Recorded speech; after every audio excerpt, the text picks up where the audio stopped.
শাসনের যেমন দায় হবে না, তেমনি স্বাধীনতার পরাজিত শক্তিও এই জমিনে প্রতিষ্ঠিত হতে দেওয়া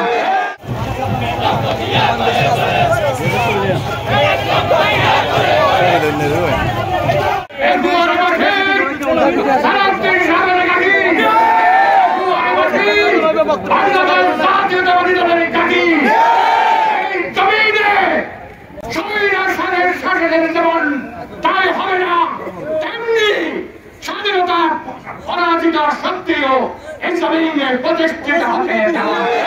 5 আগস্টের জুলাই বিপ্লবের যে বিজয় হয়েছিল আজকের এই দিনে, সেই বিজয়ে আমাদের পেকুয়ার মা মাটি গাথা ওয়াসিমের রক্তে রঞ্জিত হয়ে এই বাংলাদেশে নতুন স্বাধীনতা হয়েছে। সবাই আজকে মনের স্বাধীনতা আবেগ নিয়ে, প্রাণ চাঞ্চল্যকর মনের স্বাধীনতা আবেগ নিয়ে আজকে পেকুয়া উপজেলার প্রত্যেকটা শ্রেণীর মানুষ উঠে এসেছে। কারণ তাদের মনের একটাই আশা, একটাই উদ্দেশ্য, এই ফ্যাসিস্ট সরকারকে নিপাতিত করে মনের আনন্দে এই দুর্নীতিমুক্ত সরকারকে উৎখাত করতে পেরেছে।